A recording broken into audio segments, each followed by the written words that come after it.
La Gazette du Togo, une vision sur l'actualité togolaise et sur le monde.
Croyante ma sœur, croyant mon frère, nous voici de nouveau réunis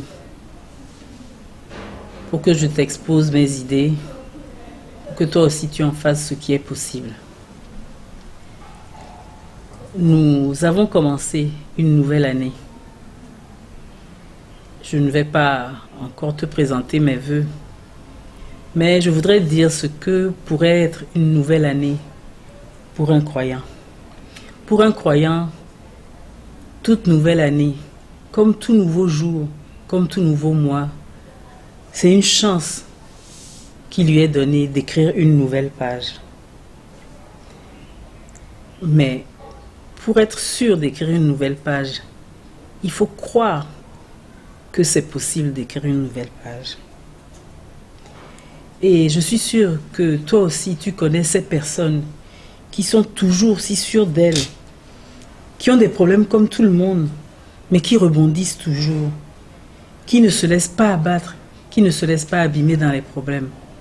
Elles se donnent à chaque fois une chance d'écrire quelque chose de nouveau, quels que soient les problèmes, de se relever quand elles tombent, de continuer, de rebâtir, de reconstruire.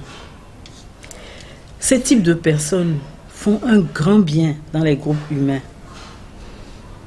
Elles aident les membres de ces groupes à aller de l'avant en développant au mieux ce qu'elles ont en elles.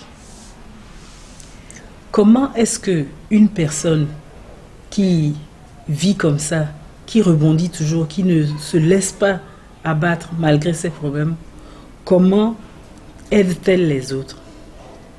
Elle aide les autres en les forçant à croire en elles-mêmes. Croire en elles-mêmes. Comment puis-je croire en moi-même? Je crois en moi-même quand quelqu'un d'autre croit en moi. Je ne sais pas si vous connaissez ces cas où, parce qu'on ne croyait pas en un enfant, on lui disait, toi tu ne seras qu'un bandit et tout ça. Il est effectivement devenu un bandit. Quand nous voulons que quelqu'un devienne quelque chose de bien, il faut le lui dire, je crois en toi, tu peux bien faire, tu peux aller de l'avant. Et quand quelqu'un croit en moi, je commence moi aussi à croire en moi-même et ça me donne de la force. C'est donc dans le regard des autres que je vais puiser la force pour agir. Alors vous vous rendez compte que nous parlons ici de la cité. Donc pour bâtir la cité, ce qui est important, c'est que les citoyens se regardent les uns les autres positivement, qu'ils essaient de voir ce qu'il y a de mieux chez l'autre et qu'ils essaient d'amener l'autre à croire à ce mieux-là et de le pousser à réaliser quelque chose à partir du mieux. Alors, je te propose de faire ça avec les candidats aux élections. Si on essayait cette méthode, on ne va pas se laisser guider par des choses extérieures. Par exemple, il vient du même village que moi, il est le cousin de quelqu'un que je connais, même il m'a donné de l'argent, etc. On ne doit pas non plus laisser quelqu'un choisir à notre place en disant « oui, il faut aller voter pour tel ou pour tel ». Bien sûr, on doit écouter les uns et les autres, mais on doit choisir soi-même. Donc, ce que je dis, je reviens à ce que je disais.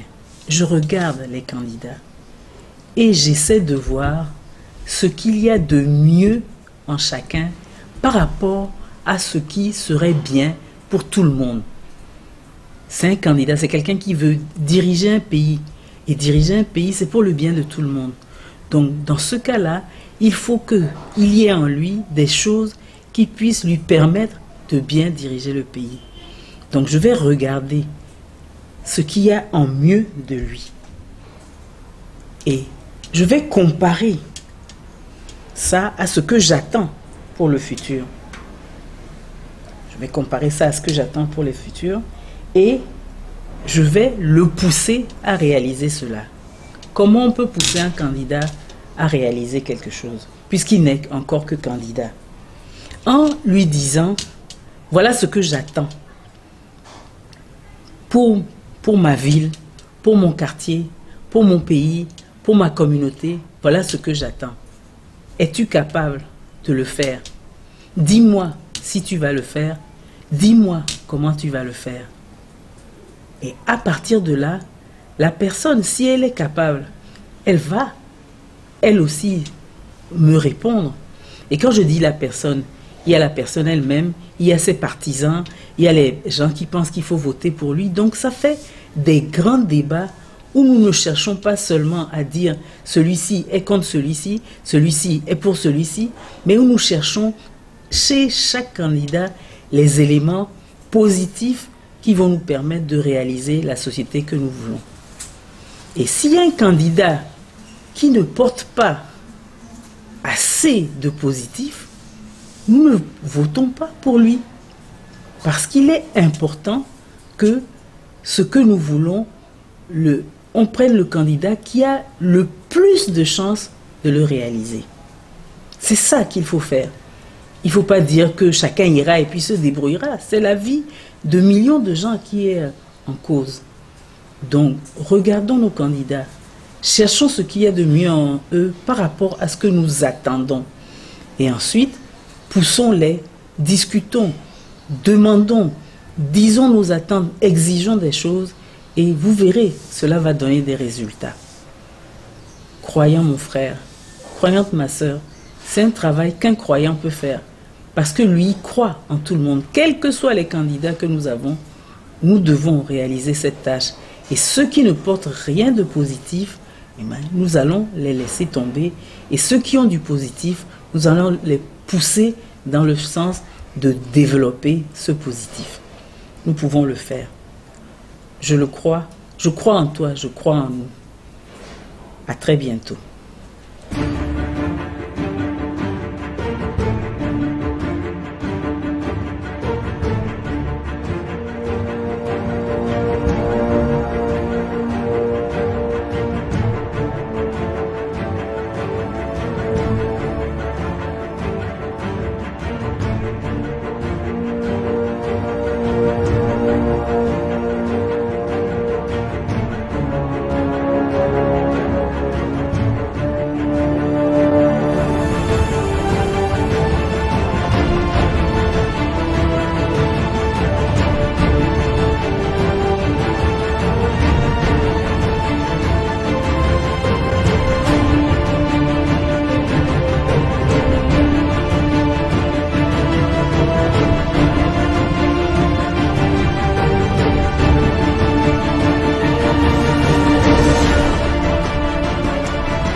Gazette du Togo, une vision sur l'actualité togolaise et sur le monde. Rejoignez-nous sur le www.lagazettedutogo.com ou sur nos comptes Facebook, Twitter et YouTube. Pour tout contact, écrivez à contact@lagazettedutogo.com ou appelez le 92 80 88 53. La Gazette du Togo, c'est l'information en continu.